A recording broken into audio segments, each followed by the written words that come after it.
In this video, we're going to talk about 3 proven ways to beat anxiety for good. So the first thing you want to understand, perhaps the most important thing, is that acceptance is essential. This is because what you resist persists and may even grow in size. So most people with anxiety, they're actually resisting the anxiety. They're fighting it heavily. They're obsessing about it. They're researching it. They're Googling it. They're adding a lot of resistance to it, in the form of thinking about anxiety all the time, worrying about anxiety all the time, adding fear, concern, stress to an already existing stress, right? So that just serves to make it worse and to amplify it. And it actually blocks the healing process, okay? So one of the first things you want to do, right, is to actually go to the doctor and get checked to rule out anything else. This is so you can then let go of the need to Google by realizing and having a mental understanding that this is just anxiety you're experiencing. Yes, the crazy symptoms might be there, physical, mental. There's a whole host of symptoms people have, right? It varies a bit for everyone, but in general, anxiety comes with like panic attack, intrusive thoughts, heart palpitations, physical symptoms, it can be intrusive thoughts, it can be OCD, it can be specific phobias, If you have anxiety, you know what I'm talking about, right? For me, I had blurry vision. Some people have like tension or weird swallowing sensations, or the need to go pee all the time, right? So it's all like to be viewed underneath anxiety. It's just a manifestation of anxiety, right? And this is what I did to help me accept anxiety better, is I just said to myself, when the anxiety would arise or any variation or manifestation of anxiety, I would just say to myself, it's just anxiety. It's just anxiety. To kind of reaffirm to myself, what I'm experiencing right now is just anxiety. It's not something else. I'm not going insane. It's not some health issue, right? So, yes, you want to come into acceptance with the anxiety. You want to just allow it to be there, kind of like the ocean. The wave comes, the wave goes. You go with the wave. You just allow the wave to do its thing. Kind of like clouds in the sky, right? They're passing by. I'm not going to fight the clouds, man. I'm not going to fight the wave, because if I fight the wave, I'm in the ocean, the wave comes. If I resist it and fight it, I'm just going to go under, going to have a worse time. Instead, if I just accept the wave and I go with the flow, then the wave will just pass and then all will be well. And as you practice acceptance, the waves, they lessen, they become less and less. They are gradually reduced until you find yourself anxiety free at some point. And so the thing that is also important to understand is that there can be setbacks, right? So you might have some waves in the beginning like crazy, and then it goes down, and then boom, another wave comes. This is because the way the subconscious heals itself is in layers. It's like an onion that has layers. First, you're practicing acceptance, you're doing the right anxiety habits to overcome it, you're implementing the right principles, but it's like an onion that has formed in layers, right? So first you're practicing acceptance, doing the right things, then the first layer peels itself, you feel a bit better, making progress. Maybe, you're doing things you were avoiding because of anxiety again. And then suddenly anxiety comes back like full force, and it feels like you've lost all your progress. But this is just another layer of the onion that is peeling itself. It's just another part of the anxiety that is dissolving via the process of anxiety recovery. So it's always like 2 steps forward, 1 step back. And then it's like that 1 step back feels a lot worse than the 2 steps forward in the moment of the feeling being present there. You see, emotions tend to cloud our entire perception. Like, for example, yesterday I had a bit of an off day. Like, I've been anxiety free now for 6-7 years or something.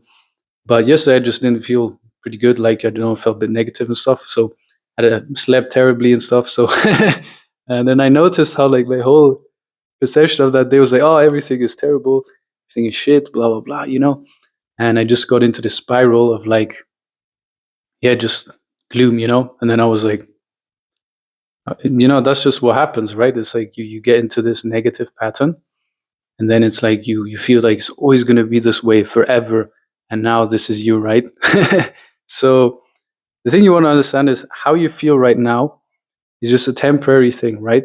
It's just happening right now. It doesn't mean you're going to feel like this for the rest of your life. And therein lies also the element of faith, which is like believing in yourself and your ability to recover by implementing these principles, And the second principle, so we're talking about three things in this video. The second point is pretty much facing fear, right? So this is also important. This is more of the outer game of anxiety recovery, which involves facing your fears, because you might practice acceptance, do all these cool things to help you recover. But if you're avoiding situations because you're waiting for the anxiety to leave before you do the things you would do if you didn't have anxiety, then you are reinforcing the identity of anxiety. You're saying to your subconscious mind, okay, anxiety is what is my reality. So you want to step out of that programming by taking action. So you're kind of like attacking it from two angles, from the inner angle and the outer angle. And this combination is what creates transformation.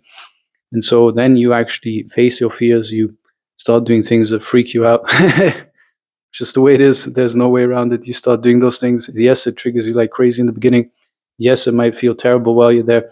Yes, it might trigger all this anxiety and keep it activated for a certain time period. But as you keep doing that over time, whilst letting go of the individual experience or outcome of that experience and how it's feeling, it doesn't matter what you are experiencing or feeling.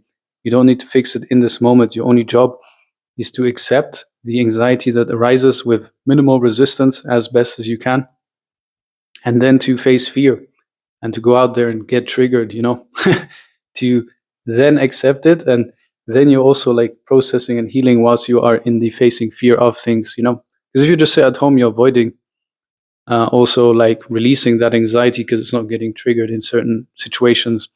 And so as you do these two things, you will find yourself getting a lot better. And the point number 3 I want to make in this video, which is also important, very important, is to keep busy.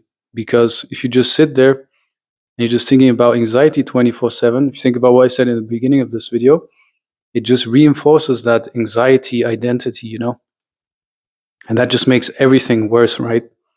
And so you want to take your mind off things. For me, for example, I got into reading books and I go back into socializing and just doing things, keeping my mind off things in the evening. Maybe I'll watch a series or a movie or something, just do something, right?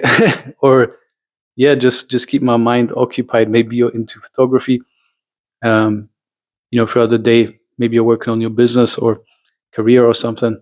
And then in the afternoon, in the evening, you're maybe socializing or playing tennis with a friend, or I don't know what it is, right? You do something about it. You keep yourself busy, and then maybe come home, you watch something or a series or whatever, and then you go to sleep. And if you can't sleep, then what you want to do is accept that you can't sleep. And you just lay there, you observe your breath. Maybe that's what I did. I was just watching my breath, my breathing. I was just accepting, okay, if I can't sleep, that's fine. It's just the way it is. If I'm going to fight it, add resistance to it, then I'm definitely not going to sleep. So, either way, like, I'm just going to accept the situation, and then ironically fell asleep. And I would sometimes have like an audiobook playing, something chill or something in the background to just, help me sleep. And that was in the beginning stages where I couldn't just observe my breath. Eventually I got to the point of being able to observe my breath before sleep, and then being able to pass out. And then eventually it became easier to fall asleep. Sometimes I couldn't sleep, fair enough. Then that's just how it was. But I noticed as I implemented these things, like improvements over time, right? With patience. Patience is so important on this journey. It took a while for anxiety to come, and it may take a while for anxiety to leave. So you don't want to put a date on it, like, oh, today I have all these symptoms, it means I'm not recovering. It means I've lost all my progress. No, it doesn't matter. What you feel right now, it doesn't matter. What you think, your symptoms, your sensations, doesn't matter, man. You don't need to fix it. You don't need to do anything about it. You don't need to figure it out. Those are all forms of resistance, and especially don't Google it. Once you've gotten checked by the doctor, ruled everything else, it's just anxiety. You let it go.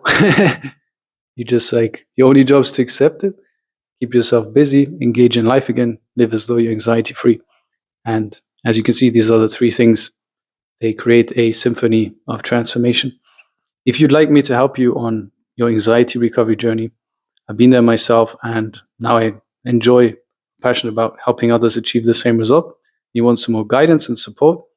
then I'll put the link below to my website somewhere, andykloss.com, and you can check it out and schedule a free discovery call if you want, and we can have a chat and see if it makes sense to work together. And other than that, I will see you in the next video, my friend. Bye-bye.